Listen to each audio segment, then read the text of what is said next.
અંબાજીમાં મંત્રીઓની હાજરી વચ્ચે આચાર્યો ઊંઘતા દેખાયા। ગુજરાત રાજ્ય આચાર્ય સંઘની બેઠક અહીંયા મળી હતી અને એ બેઠકમાં મંત્રી પ્રદ્યુમન વાજા, કમલેશ પટેલ ભાષણ કરી રહ્યા હતા અને એ દરમિયાન આચાર્ય ઊંઘતા કેમેરામાં ઝડપાઈ ગયા। બેઠકમાં 10થી વધુ આચાર્ય ઘોર નિંદ્રામાં જોવા મળ્યા। આચાર્યો ઊંઘતા હોવાનો આ વિડીયો વાયરલ થયો છે અને તર્ક વિતર્ક શરૂ થયા છે। મંત્રી પ્રદ્યુમન વાજા અને કમલેશ પટેલની હાજરીમાં આચાર્યો ઊંઘતા નજરે પડ્યા। એ દરેક આચાર્ય અહીંયા દેખાઈ રહ્યા છે। એવું લાગી રહ્યું છે કે જ્યારે મંત્રી વાત કરી રહ્યા છે, એમના વિચારો રજૂ કરી રહ્યા છે અથવા તો કોઈ શીખ આપી રહ્યા છે, પણ આ આચાર્યોને એમાં રસ નથી, અથવા તો એવું પણ બની શકે કે એમની ઉપર કામનું ભારણ કંઈક વધારે જ આપી દેવામાં આવ્યું છે અને એટલા માટે કામના ભારણ નીચે કદાચ આ આચાર્યોની બપોરના સમયે આંખ લાગી ગઈ હોય, અથવા તો બની શકે કે આ ભાષણ પહેલા કોઈ ભોજન સમારંભ થયો હોય અને એની અસર પણ અહીંયા આગળ આ સમારંભમાં દેખાઈ હોય, કારણ કે ખૂબ ગંભીર વાત અહીંયાથી સ્ટેજ ઉપરથી કરવામાં આવી રહી હતી અને એ દરમિયાન વિદ્યાર્થીઓના જીવનને જાગૃત કરવાની જવાબદારી જેમના પર છે એ આચાર્યો ભર નિંદ્રામાં સૂતા નજરે પડ્યા હતા। ઘણા બધા સવાલો અહીંયા ઉઠે છે કે જ્યારે આચાર્યો, આ એક આચાર્ય સંઘની બેઠક છે, મંત્રી ઉપસ્થિત છે, મંત્રી ભાષણ કરી રહ્યા છે અને એ દરમિયાન એ મીઠી નિંદરમાં કેમ? શું એમના પર કામનું ભારણ વધારે છે કે પછી એમને આ બધી વાતોમાં કોઈ રસ નથી? ઘણા બધા સવાલો અહીંયા ઉપસ્થિત થઈ રહ્યા છે, પણ આ બધા વચ્ચે કેમેરામાં કેદ થયેલા આ દ્રશ્યો ખરેખર ચોંકાવી જાય એવા છે અને કોઈક લમણે હાથ દઈને સૂતું છે, કોઈ ગાલ પર હાથ દઈને સૂતું છે। એક આચાર્ય સાહેબ તો ચશ્મા કપાળે ચઢાવીને પછી સૂઈ ગયા છે। આ બેન પણ નીચું માથું નાખીને સૂઈ ગયા છે અને ઘસઘસાટ આ 10થી વધારે આચાર્યો અહીંયા સૂતા કેમેરાની અંદર કેદ થયા છે। મંત્રીજી ભાષણ આપી રહ્યા છે અને મંત્રીજી ખૂબ સારી વાત કરી રહ્યા છે। એવું પણ નથી કે મંત્રી પ્રદ્યુમન વાજાનું જે ભાષણ છે એ કોઈ એવું બોરિંગ હતું કે જેનાથી ઊંઘ ચડી જાય। ખૂબ સરસ બોલે છે, ખૂબ સારા પ્રવક્તા છે, ખૂબ સારા વક્તા છે અને એ જ્યારે કહી રહ્યા હતા અને એ વખતે કેટલીક મહત્વપૂર્ણ વાત પણ એ કહી રહ્યા હતા। વિદ્યાર્થીઓના જીવન ઘડતરમાં આચાર્યની શું ભૂમિકા હોય છે, સ્વાભાવિક રીતે આચાર્યો સારી રીતે જાણતા જ હોય તો જ એક શિક્ષકથી આચાર્ય લેવલ સુધી એ પહોંચી શક્યા હોય અને શાળાઓની જવાબદારી આખી એમના માથે, એમના ખભે આવી હોય, પણ એમ છતાં પણ જો આ 10 જેટલા આચાર્યો સૂતા ઝડપાતા હોય તો સવાલ એ થાય કે આ મીઠી નિંદર અથવા તો આ ઝપકી આવી જવાનું કારણ શું છે? શું મંત્રીની વાતમાં એમને રસ નથી કે પછી કોઈ બીજું કારણ છે? કામનું ભારણ આમ પણ શિક્ષકો ઉપર ઘણું બધું છે। સરકારી શિક્ષકો જ્યારે કોઈ પણ કામ કરતા હોય, એમનું આમ તો મુખ્ય કામ તો વિદ્યાર્થીઓને ભણાવવાનું છે, પણ એની સાથે સાથે સરકારી જે કામ આપવામાં આવે એ કરવાની પણ એમની ફરજ છે। એવું જ્યારે લખાઈ ચૂક્યું છે ત્યારે બની શકે કદાચ એમની પર કામનું ભારણ વધારે હોય, અથવા તો આ ભાષણ શરૂ થાય, સમારંભ શરૂ થાય એ પહેલાં કદાચ એક સરસ મજાનું જમણવાર પણ થયો હોય અને પછી બપોરના સમયે જો કદાચ આ ભાષણ ચાલતું હોય તો આવી એક ઝપકી પણ આચાર્યોને આવી ગઈ હોય।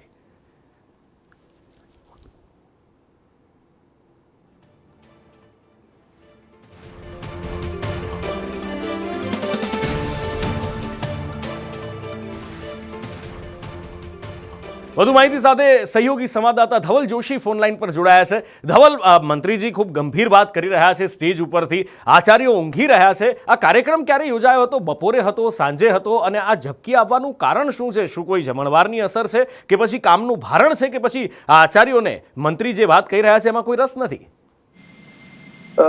નુપુર, ચોક્કસથી વાત કરવામાં આવે તો શિક્ષક એ બાળકોના પાયાનું ઘડતર માટેનો એક સ્તંભ ગણાય છે, પરંતુ આજે જે પ્રકારે અંબાજી ખાતે એક કાર્યક્રમ યોજાયો, ગુજરાત રાજ્યના આચાર્ય સંઘનો આ કાર્યક્રમ હતો, જેમાં ગુજરાત રાજ્યના બે મંત્રી પ્રદ્યુમનભાઈ વાજા અને કમલેશભાઈ પટેલ આ કાર્યક્રમમાં હાજર હતા। મહત્વની વાત છે કે જે પ્રકારે મંત્રીઓ સ્ટેજ પરથી જે સ્પીચ આપી રહ્યા હતા તે દરમિયાન આ આચાર્ય સંઘના કાર્યક્રમમાં કેટલાક આચાર્યો ઊંઘતા જોવા મળ્યા છે। એક બે આચાર્યોની વાત નથી, 8 થી 10 આચાર્યો આ વિડીયોની અંદર સ્પષ્ટપણે જોઈ શકાય છે કે કાર્યક્રમ ચાલુ છે, એક તરફ મંત્રી સ્પીચ આપી રહ્યા છે તો બીજી તરફ આ આચાર્યો ઘોર નિંદ્રા માણી રહ્યા છે। ત્યારે કહી શકાય કે મંત્રી સાહેબના કાર્યક્રમમાં જે પ્રકારે આ સ્થિતિ સામે આવી છે તો શાળામાં શું સ્થિતિ છે તે પણ વિચારી શકાય છે। જે પ્રકારની આ ગંભીર બેદરકારી કહી શકાય, જે પ્રકારે એક તરફ મંત્રીઓ ભાષણ કરી રહ્યા છે તો બીજી તરફ આચાર્યો ઘોર નિંદ્રા માણી રહ્યા છે। ત્યારે અત્યારે તો આ વિડીયો જે પ્રકારે વાયરલ થયા છે ને, આ વાયરલ વિડીયો અત્યારે ખૂબ જ તેજીથી બનાસકાંઠા જિલ્લાના સોશિયલ મીડિયામાં ખૂબ જ તેજીથી વાયરલ થતા જોવા મળી રહ્યા છે। આવા બેદરકાર આચાર્યો સામે અનેક સવાલો છે તે પણ ક્યાંક ને ક્યાંક ઉઠતા જોવા મળી રહ્યા છે। નુપુર, બિલકુલ ધવલ, માહિતી બદલ આપનો આભાર. એટલે સવાલ એ છે કે શિક્ષકોને આવી ઊંઘ કેવી રીતે આવી શકે? વધુ માહિતી સાથે મારા સહયોગી કૃષ્ણા ન્યૂઝ રૂમથી મારી સાથે લાઈવ જોડાયા છે.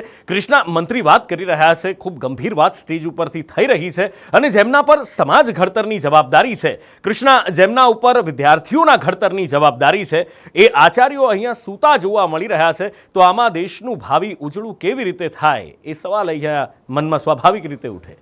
જી બિલકુલ નુપુર, આ સવાલ તો થાય કારણ કે આપણે દર વખતે જ્યારે ગુજરાતના શિક્ષણને લઈને સવાલ કરીએ છીએ, જો કે આ મુદ્દાને થોડા અલગ રીતે પણ જોઈએ કારણ કે આ સીધો એની સાથે નથી સંકળાયેલો, પણ તેમ છતાં પણ આચાર્યો, જેમ હમણાં આપણે વાત કરી કે જેમની જવાબદારી વિદ્યાર્થીઓમાં એક ચેતના ઊભી કરવાની છે, એમને જેમની જવાબદારી સોંપવામાં આવી છે એ આચાર્યો, જ્યારે બે મંત્રી સ્ટેજ પરથી ભાષણ આપી રહ્યા છે, આટલા મહત્વના મુદ્દા પર તેઓ ગંભીર વાત મૂકી રહ્યા છે અને એ સમયે એક બે નહીં, કારણ કે આવા વિડીયો આપણે પહેલાં પણ જોયા છે, એ સંસદમાં પણ આપણે જોયા છે કે સાંસદો ક્યારેક ઊંઘતા ઝડપાય છે, વિધાનસભામાં પણ આપણે જોયા છે કે ધારાસભ્યો ઊંઘતા ઝડપાયા હોય, પરંતુ અહીંયા બે મંત્રી સ્ટેજ પરથી ભાષણ આપી રહ્યા છે અને આ બધા જ આ ગુજરાત રાજ્ય આચાર્ય સંઘની બેઠક હતી અને એમાં જ્યારે મંત્રીઓ ભાષણ આપી રહ્યા છે ત્યારે એક સાથે 10 આચાર્ય 10 શાળાના આચાર્યો આવી રીતે ઊંઘતા ઝડપાતા હોય તો સ્વાભાવિક છે કે સવાલ ઉઠે કે તેઓ પોતે કેટલા ગંભીર છે આ મુદ્દાઓને લઈને, કારણ કે આ શાળાઓના શિક્ષકો હતા, શાળાઓના આચાર્યો હતા અને મંત્રીઓ પણ એક ક્ષેત્ર સાથે જોડાયેલા હતા, એટલે સ્વાભાવિક છે કે વિદ્યાર્થીઓના ભવિષ્ય સાથે, શિક્ષણ ક્ષેત્ર સાથે જોડાયેલા મુદ્દા પર વાતચીત થઈ રહી હતી અને એ જ સમયે આ બધા જ આચાર્યો ઊંઘતા ઝડપાય છે, એટલે એ એમની ગંભીરતા પણ દર્શાવે છે અને આ સાથે સાથે એ સવાલ પણ ઉઠે છે કે જે વિદ્યાર્થીઓને જીવંત કરવાની, ચેતના જગાડવાની, જે વિદ્યાર્થીઓના ભવિષ્યને લઈને એમની નીતિ ઘડતરની વાતો થતી હોય, એવા સ્ટેજ પર, એવી જગ્યા પર આચાર્યો ઊંઘતા ઝડપાય તો એ કેટલી શરમજનક તસવીર છે. કૃષ્ણા, માહિતી બદલ આભાર. આચાર્યો ઘસઘસાટ ઊંઘતા ઝડપાયા છે અને ઊંઘે પણ ત્યારે છે કે જ્યારે મંત્રી ભાષણ કરી રહ્યા છે. મંત્રી ખૂબ ગંભીર વાત, આચાર્ય સંઘની બેઠક છે અને એમાં સ્વાભાવિક છે કોઈ એલફેલ વાત તો થતી જ ન હોય, વિદ્યાર્થીઓના ભાવિના ઘડતર વિશેની વાત થતી હોય, શિક્ષક કઈ રીતે વિદ્યાર્થીઓ સાથે વર્તી શકે, શિક્ષકે કઈ રીતે વિદ્યાર્થીઓમાં ચેતના જગાવવાની હોય, એ બધી જ વાત થતી હોય. વધુ ચર્ચા કરવા માટે પ્રદેશ કોંગ્રેસના મુખ્ય પ્રવક્તા ડૉક્ટર મનીષ દોશી અમારી સાથે જોડાયા છે. મનીષભાઈ, સ્વાગત છે આપનું સંદેશ ન્યૂઝનું. જે સ્ક્રીન ઉપર દેખાય છે ઘણું બધું કહી જાય છે, અને શું કહેશો? કામનું વધારે પડતું ભારણ કહેશો કે પછી બિલકુલ કોઈ ચિંતા જ નહીં, એકદમ નિશ્ચિંત મનથી આ લોકો સૂતા છે આચાર્યો અને કોઈ જવાબદારી નથી, કે પછી મંત્રીને પણ ગંભીરતાથી નથી લેતા? કઈ રીતે જુઓ છો મનીષભાઈ આને? નુપુરભાઈ, છેલ્લા ઘણા સમયથી આપણે સંદેશ સહિતના તમામ માધ્યમોમાં જોયું છે કે ગુજરાતની શૈક્ષણિક વ્યવસ્થા કઈ રીતે અધોગતિ તરફ જાય. એક તરફ શિક્ષકો પર અપાર કામગીરી, શિક્ષણ સિવાયની કામગીરી સોંપવામાં, એટલે કે તીર ગણવા, પંચર સાંતા શીખવાડવા, રેશન કાર્ડની દુકાને લાઈનો લગાવડાવી, બસો કરવી, ભીડ કરવી, ભાજપના સંમેલનો સફળ કરવા, સાહેબ આવે તો હાથ હલાવવા, આવા અનેક પ્રકારના કામોના કારણે ગુજરાતના શિક્ષણની અવ્યવસ્થા અને અરાજકતા સાથે અધોગતિ થઈ છે. અને આ ઊંઘ હતી કે તો સરકારના તાજેતરના અહેવાલમાં પણ આવ્યું છે કે ગુજરાત શિક્ષણમાં જે સમગ્ર દેશની અંદર 10 નિમ્ન કક્ષાની જે શિક્ષણની વ્યવસ્થાવાળા રાજ્યો કહેવાય, એમાં પણ ગુજરાત છેલ્લા ક્રમાંકે આવે, 7મા ક્રમાંક. એટલે ગુજરાત માટે, આપણા સૌના માટે ચિંતાનો વિષય છે. પણ દુઃખ સાથે કહેવું પડે, આચાર્ય સંઘનું સંમેલન હોય, ભારતીય જનતા પાર્ટીનું સંમેલન એવું જ, કારણ કે એના કાર્ડમાં ક્યાંય સરસ્વતી માતાનો ફોટો પણ નથી આખા સંમેલનના કાર્ડમાં, એટલે સરસ્વતીના ઉપાસકો ભેગા થયા હોય, એ કાર્ડની અંદર ભારતીય જનતા પાર્ટીના જ નેતાઓની વાહવાઈ કરવા માટે હોય એવું સંમેલન છે. પણ હું રાજકીય અવલોકન કરતા આ એક ગંભીરતાનો સવાલ છે. તો આપણે બહુ સુંદર વાત કીધી કે ગંભીરતાનો અભાવ જણાય, એટલા માટે અભાવ જણાય છે કે એ જ પ્રકારે ચાલી રહી છે, લાંબા સમયથી સ્ટીરિયોટાઇપ ચાલે છે અને વ્યવસ્થાની અંદર એમને ખબર છે કે કોને ખુશ કરવાથી આપણને પ્રમોશન મળે, કોને રાજી રાખવાથી આપણને કોઈ તકલીફો ન થાય, કોની આરતી ઉતારવાથી આપણને વધુ ફાયદો થાય, એ પ્રવૃત્તિ ગુજરાતમાં લાંબા સમય થાય છે. એટલા માટે શિક્ષક, જે ચાણક્ય કીધું, શિક્ષક કભી સાધારણ હોતા, પ્રલય ઓર નિર્માણ ઇસકી ગોદમાં પડતે, પણ આ વાત ખાલી સૂત્ર પૂરતી જ રહી છે. અત્યારે તો તમે ગાંધીનગરમાં કોની નજીક છો એના આધારે તમારું પદ મળે, પ્રતિષ્ઠા મળે ને પ્રમોશન મળે. એટલે દુઃખ સાથે કેવું પડે, આ દ્રશ્યો પણ ચિંતાજનક છે. આચાર્યશ્રીઓમાં પણ ગંભીરતાનો અભાવ કહેવાય અને સાથે સાથે મંત્રીશ્રીઓ અને સંત્રીશ્રીઓ જાતે નક્કી કરવું પડે આ પ્રકારના સંમેલનો કરતા વર્ગખંડની અંદર શિક્ષક પૂરેપૂરો જાગૃત અવસ્થામાં વિદ્યાર્થી ભણાવે તો જ સાચા અર્થમાં ભણશે ગુજરાત અને તો જ સાચા અર્થમાં આગળ વધશે ગુજરાત. બિલકુલ મનીષભાઈ, પણ અહીંયા એક નોંધવા જેવી વાત એ છે કે સ્ટેજ ઉપરથી મંત્રી ભાષણ આપી રહ્યા છે, મંત્રી ગંભીર વાત કરી રહ્યા છે અને સામે જુઓ તો ઘણા બધામાં કોઈ ગંભીરતા જ નથી દેખાતી. હા નુપુરભાઈ, તમારી વાત સાચી. મેં જે સંદેશની સ્ક્રીન ઉપર ત્યાં મંત્રી ગંભીરતાથી કહી અને સામે સાંભળતા નથી, એટલે એના ઉપરથી શું થયું કે ગંભીરતાનો અભાવ થયો. કે એક દિવસ તમે ગંભીરતાથી વાત કરો અને વિભાગનું મંત્રીઓ કામગીરી 364 દિવસ ગંભીરતાથી ન કરે રાજ્યની શૈક્ષણિક વ્યવસ્થામાં, તો પછી ક્યાંથી ગંભીરતા આવે? ગંભીરતા એ કોઈ જડીબુટ્ટીનું નામ નથી કે કોઈ કફ સિરપ નથી કે એક ચમચી પીવાજીનું ઉધરસ ને શરદી ગાયબ થઈ જાય. આના માટે તમારે ગંભીરતા એ સતત ચાલતી પ્રક્રિયા હોય. શૈક્ષણિક ગુજરાતનો શિક્ષણ વિભાગ ભ્રષ્ટાચારનો એપી સેન્ટર છે અને એના કારણે જ ગુજરાતમાં શૈક્ષણિક વ્યવસ્થામાં લાંબા સમયથી ગંભીરતાનો અભાવ ગાંધીનગરથી દેખાઈ રહ્યો છે. એના કારણે શિક્ષકોમાં પણ ગંભીરતાનો અભાવ આવે છે. મનીષભાઈ, આપે સમય ફાળવ્યો, અમારી સાથે વાતચીત કરી, એ બદલ આપનો ખૂબ ખૂબ આભાર. Thank you so much.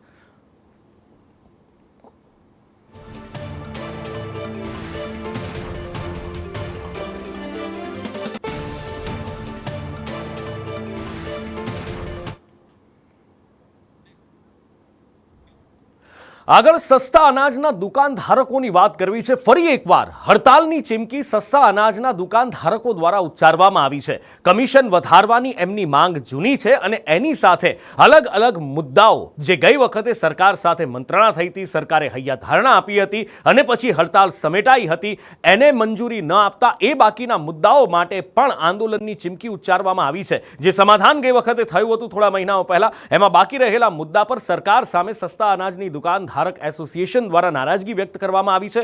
14 એવા પડતર મુદ્દાઓ છે જેનું હજી પણ એમને સમાધાન નથી મળ્યું અને એ બાબતે રજૂઆત કરવામાં આવી છે. અમારા 20 મુદ્દા જે અગાઉ અમે પ્રેસના આપેલા જ છે, એમાંથી 18 મુદ્દા માટે સહમતિ થયેલી, પરંતુ સરકારે હજુ એ બાબતે કોઈ પરિપત્રો કર્યા નથી. એટલે અમારી માંગણી છે કે તમે જલ્દી નિર્ણય કરો. 15 દિવસમાં નિર્ણય કરવાની વાત થઈ હતી. આજે 15 દિવસના ઉપર તો ઘણા બધો સમય ગયો, વરસ આખું બદલાઈ ગયું, પણ સરકારને ઊંઘ ઉઠતી નથી. એટલે આજે અમે મળવા તો આવ્યા છીએ અને પછી ન છૂટકે ફરીથી આંદોલનના માર્ગે જવાની ફરજ અમારી ઊભી થશે.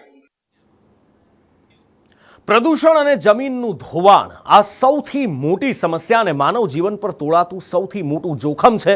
એને દૂર કરવાનો એક જ રસ્તો છે ને એ છે ગ્રીન કવર, વધારેમાં વધારે વૃક્ષોનો ઉછેર. અને એના માટે જ રાજ્યમાં ગ્રીન કવર વધારવા એક મહત્વનો નિર્ણય લેવામાં આવ્યો છે, જેમાં 185 નદીઓના કાંઠે, બંને કાંઠે વૃક્ષ ઉછેર ઝુંબેશ શરૂ કરવામાં આવશે. વન સંરક્ષણ સંવર્ધનની કામગીરી વન વિભાગને સોંપવામાં આવી છે. GIS મેપિંગ કરી કાર્યક્ષેત્ર અને જમીનની ઓળખ કરવામાં આવશે અને ઓળખ કરેલી જમીનો માટે ગ્રીન કવરનો ઉપયોગ કરવામાં આવશે, જેની સંરક્ષણ અને જાળવણીની જવાબદારી વન વિભાગની રહેશે. સાથે જ દબાણો દૂર કરવાની સત્તા પણ વન વિભાગને આપવામાં આવી છે. આ ઝુંબેશથી નદીઓના કાંઠાની જમીનનું ધોવાણ અટકશે અને એની સાથે જ પ્રદૂષણ ઘટાડવામાં પણ મદદ થશે.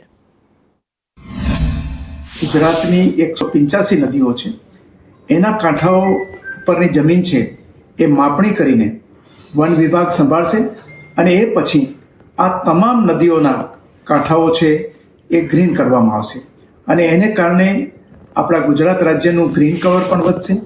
ગુજરાતમાં 33% જંગલ હોવું જોઈએ, એની જગ્યાએ અત્યારે માત્ર 11% વન વિસ્તાર છે. આ ગ્રીન કવર વધવાથી ગુજરાતનું ઓવરઓલ ગ્રીન કવર અને વન વિસ્તારમાં પણ વધારો થશે. અમદાવાદનો ફ્લાવર શો દેશ દુનિયામાં જેની ખ્યાતિ પ્રસરાયેલી છે, એક નાનકડા જમીનના ટુકડા પર જેની શરૂઆત થઈ હતી, આજે ફ્લાવર શો અમદાવાદ નદીના કિનારે રિવરફ્રન્ટ પર વિશાળ પટમાં થાય છે. અને વડાપ્રધાન મોદીએ આ વખતે જ્યારે ફ્લાવર શો ગઈકાલે ખુલ્લો મૂકવામાં આવ્યો છે ત્યારે પોસ્ટ કરી છે, એક્સ સોશિયલ મીડિયા પર પોસ્ટ કરીને કહ્યું છે કે અમદાવાદનો ફ્લાવર શો બધાને મોહિત કરશે. સર્જનાત્મકતા, જનભાગીદારીનું એ અદ્ભુત ઉદાહરણ છે. જીવંત ભાવના, પ્રકૃતિના જોડાણને આ ફ્લાવર શો દર્શાવે છે. સાથે જ વડાપ્રધાને કહ્યું છે કે આ ફ્લાવર શોની વધતી ભવ્યતા જોવી પ્રેરણાદાયક છે.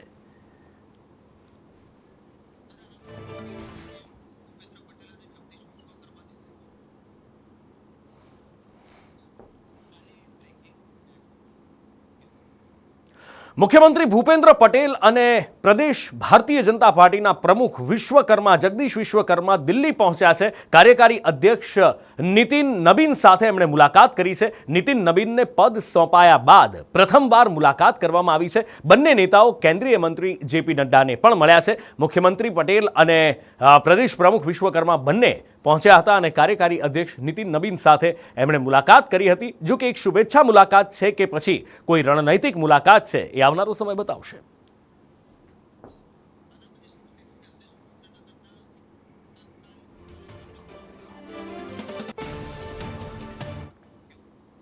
સુરેન્દ્રનગરના પૂર્વ કલેક્ટરને કોર્ટમાં રજૂ કરવામાં આવ્યા છે. જમીન કૌભાંડ મુદ્દે ઈડીએ રાજેન્દ્ર પટેલની ધરપકડ કરી છે અને ઈડીની ટીમે સ્પેશિયલ કોર્ટમાં 10 દિવસના રિમાન્ડ માંગ્યા હતા. સુરેન્દ્રનગરમાં નિવાસ સ્થાને તપાસ કર્યા બાદ એમની ધરપકડ કરવામાં આવી હતી. ઈડીની ટીમે પૂછપરછ પછી વધારે કાર્યવાહી શરૂ કરી છે. જપ્ત કરાયેલો મોબાઈલ ડીકોડ કરવાની જરૂર હોવાનું સામે આવ્યું છે. સાથે જ 2 ફોન સાથે 12 ઇલેક્ટ્રિક ડિવાઇસ પણ મળી આવ્યા છે. વધુ માહિતી સાથે ફોનલાઈન પર સહયોગી સંવાદદાતા પ્રતિક જાદવ જોડાયા છે. પ્રતિક, શું કાર્યવાહી થઈ રહી છે અને અત્યાર સુધીમાં શું ચોંકાવનારા તથ્યો સામે આવ્યા છે? નુપુર, આજે વહેલી સવારે ઈડીની ટીમ સર્ચ વોરંટ સાથે કલેક્ટરના ઘરે પહોંચી હતી અને કલેક્ટરની હાજરીમાં તપાસ કરી. ત્યારબાદ કલેક્ટરને અરેસ્ટ કરવામાં આવે છે. લગભગ 4:30 વાગ્યાની આસપાસ કલેક્ટર સુરેન્દ્રનગર કલેક્ટરને સ્પેશિયલ કોર્ટમાં રજૂ કરવામાં આવે છે અને ઈડીની ટીમ દ્વારા 10 દિવસના રિમાન્ડ માંગવામાં આવે છે. રિમાન્ડ કયા આધારે માંગવામાં આવે છે તેની વાત કરવામાં આવે તો અગાઉ જે નાયબ મામલતદારની ધરપકડ કરવામાં આવી છે તેમના દ્વારા 50% લાંચ છે તે કલેક્ટરને આપ્યા હોવાની તેમણે કબૂલાત કરી છે. આ સાથે જ એક વ્યક્તિ છે, ખાનગી વ્યક્તિ, તેણે પણ 65 લાખ રૂપિયા આપ્યા હોવાનું તેમના દ્વારા કબૂલાત કરવામાં આવી છે. અને આ 65 લાખ રૂપિયા જે નાયબ મામલતદારને આપવામાં આવ્યા હતા તેમાંથી 50% રકમ છે રાજેન્દ્ર પટેલ કલેક્ટરને આપવામાં આવી હોવાની કબૂલાત છે તે ઈડી સમક્ષ કરવામાં આવી છે. આ સાથે તેને લગતા એક ડાયરી પણ મળી છે, તેની અંદર આ રૂપિયા લીધેલાની નોંધ કરવામાં આવી છે. આ તમામ તથ્યો આધારે સાથે જ આજે જ્યારે સર્ચ ઓપરેશન હાથ ધરવામાં આવ્યું ત્યારે કુલ 12 ઇલેક્ટ્રોનિક ડિવાઇસ જે છે ઈડી દ્વારા કબજે કરવામાં આવે છે, જેની અંદર 2 mobile phone, pen drive, hard disk, laptop તેમજ મેકબુક, આ તમામ જે ડિજિટલ ડિવાઇસ છે તેને કબજે કરવામાં આવી છે. હાલ તે ડિવાઇસને FSLમાં મોકલવા માટેની મંજૂરી માંગવામાં આવી છે. આ સાથે 10 દિવસના રિમાન્ડ જરૂરી તપાસ માટે માંગવામાં આવે છે. જોકે બચાવ પક્ષના વકીલ દ્વારા રજૂઆત એવી કરવામાં આવી છે, દલીલ એવી કરવામાં આવી છે કે ઈડી પાસે એવા કોઈ પુરાવા નથી કે જેમાં સ્પષ્ટ સાબિત થઈ શકે કે કલેક્ટર રાજેન્દ્ર પટેલ દ્વારા લાંચ લેવામાં આવી છે. ઈડી એક એજન્સી છે અને આ એજન્સી કોઈ સ્ટોરી ઉપર નથી ચાલતી, જેના માટે 10 દિવસના રિમાન્ડ ન મળવા જોઈએ. હજુ સુધી આ જે સુનાવણી છે તે ચાલી રહી છે અને રિમાન્ડ કેટલા દિવસના આપવા તે બાબતે રિમાન્ડ ઓછામાં ઓછા મળે છે તેના માટે બચાવ પક્ષના વકીલ છે તે હાલ ઓનલાઈન દલીલ કરી રહ્યા છે. બિલકુલ પ્રતિક, માહિતી બદલ આપનો આભાર. અને આ જે આખો કેસ છે એમાં એક બાજુ ઈડીની સ્વાયત્તાની દુહાઈ આપવામાં આવી રહી છે, કાર્યવાહી માટેના વખાણ કરવામાં આવી રહ્યા છે, અને બીજી બાજુ બ્યુરોક્રેટ પોલિટિક્સનું એક મહેણું પણ મારવામાં આવી રહ્યું છે. અને આ બધા વચ્ચે IAS રાજેન્દ્ર પટેલની ધરપકડ પછી હવે ACB પણ સક્રિય થઈ છે. ઈડી પાસેથી ACB દસ્તાવેજોની માંગણી કરશે અને રાજકોટ ACBના અધિકારી ઈડી પાસે દસ્તાવેજ માંગશે. રાજેન્દ્ર પટેલ સુરેન્દ્રનગરમાં કલેક્ટર હતા. કલેક્ટર તરીકેના કાર્યકાળ એમની તપાસ પણ થશે. કલેક્ટરના કાર્યકાળ દરમિયાન એને થયેલી જમીનોની પણ ચકાસણી કરવામાં આવશે. એનેનું એક બહુ જ મોટું કૌભાંડ હોવાના આરોપ લગાવવામાં આવ્યા છે અને એ જ આરોપસર આ ધરપકડ કરવામાં આવી છે. એને થયેલી જમીનોની વિગતો મેળવવાની શરૂઆત કરી દેવામાં આવી છે.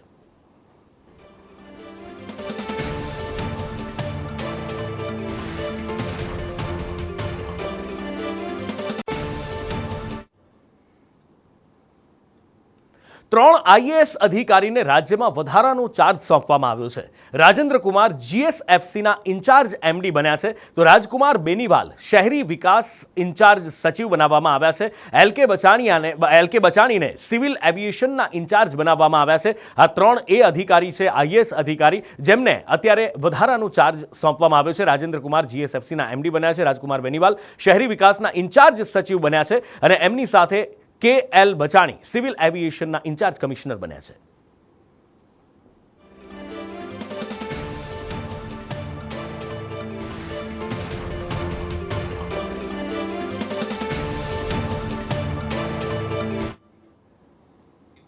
મહુવાના બગદાણા આશ્રમના ગુરુ સેવક નવનીતને મારવાના કેસમાં વિવાદમાં હવે ભાજપ ઠાકોર સેનાના આગેવાનોએ પણ ઝંપલાવ્યું છે.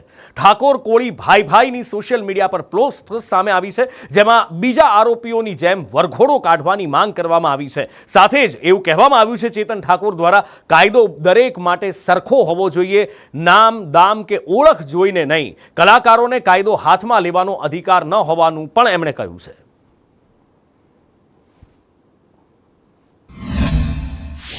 માયાભાઈના દીકરાએ ફોન કર્યો હતો અને એ ફોન પછી આ બધું થયું છે અને ફોનની અંદર પણ તમે એ રેકોર્ડિંગ સાંભળો કે એને સ્પષ્ટ હુમલા એને કરવાની ઈચ્છા હોય અને જે પ્રમાણે એને કાવતરું ઘડવાનું એ પ્રમાણે એ લોકેશન માગી રહ્યો છે.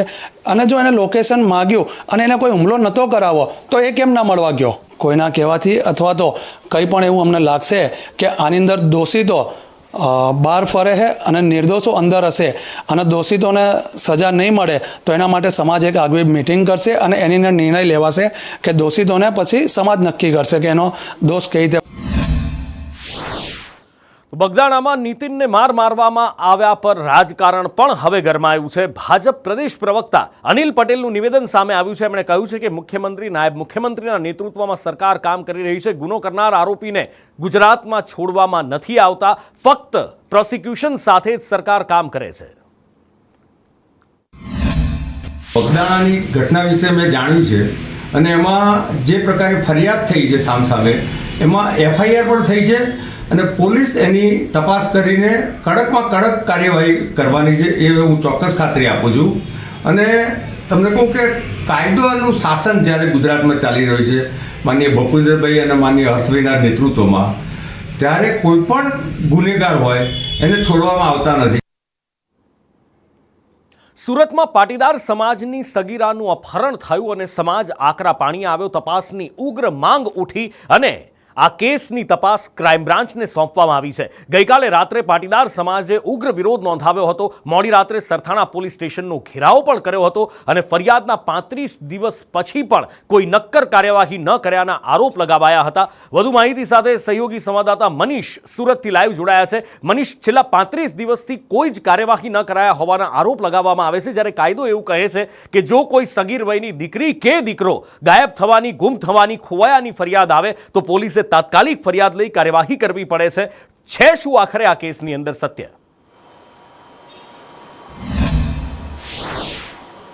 જી બિલકુલ નુપુર, વાત કરીએ તો સુરતના સરથાણા વિસ્તારમાં રહેતી આ 17 વર્ષીય દીકરીની અપહરણની ફરિયાદ છે તે પરિવારે આપી હતી. આશંકા વ્યક્ત કરવામાં આવી હતી કે એક યુવક છે તે તેને અપહરણ કરીને તેને લઈ ગયો હતો. 35 દિવસથી સતત છે પરિવાર છે તે ધક્કા ખાઈ રહ્યું હતું, પરંતુ કોઈ પણ પ્રકારનો યોગ્ય જવાબ નહીં મળતા ગઈકાલે પાટીદાર સમાજના આગેવાનો છે તે સરથાણા પોલીસ મથકે પહોંચ્યા હતા અને ત્યાં અંગારી જે કહેવાય કે સરથાણા પોલીસ સ્ટેશનનો ઘેરાવ કર્યો હતો. ઘટનાને ગંભીરતાને લઈ તાત્કાલિક અસરથી સરથાણાના PI કરપડાટી પણ આવી ગયા હતા અને ત્યારબાદ તેને સમજાવવાની કોશિશ કરી હતી, પરંતુ જે લોકોમાં છે સતત ભભૂકી ઉઠ્યો હતો અને ઉચ્ચ અધિકારીએ આમાં રસ દાખવ્યો હતો અને આખરે જે તપાસ છે તે ક્રાઇમ બ્રાન્ચને સોંપવામાં આવી છે. મહત્વની વાત એ છે કે જે યુવક પર શંકા છે તે યુવકનો મોબાઈલ જે છે તે 5 દિવસથી ચાલુ હતો અને ત્યારબાદ બંધ થયો હતો. એને લઈને પણ રોષ જોવા મળી રહ્યો. જો યુવકનો મોબાઈલ 5 દિવસ ચાલુ હોય તો કેમ તેના સુધી નહીં પહોંચી શકાય? એટલે જે 17 વર્ષીય જે પાટીદાર દીકરી છે તેનું અપહરણ થયું છે અને પોલીસ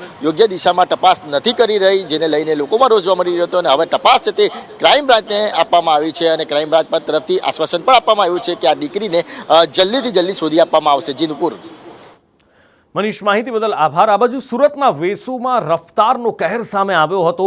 અકસ્માત કરવામાં આવ્યો હતો 2 લક્ઝુરિયસ કાર દ્વારા, જેમાં મંથન પટેલની ધરપકડ કરવામાં આવી. રેસના ચક્કરમાં આ 2 લક્ઝુરિયસ કાર સાથે નબીરાઓએ અકસ્માત કર્યો હતો, જેમાં મંથન અને ઝલક સામે ડ્રંક એન્ડ ડ્રાઈવનો ગુનો દાખલ કરવામાં આવ્યો છે.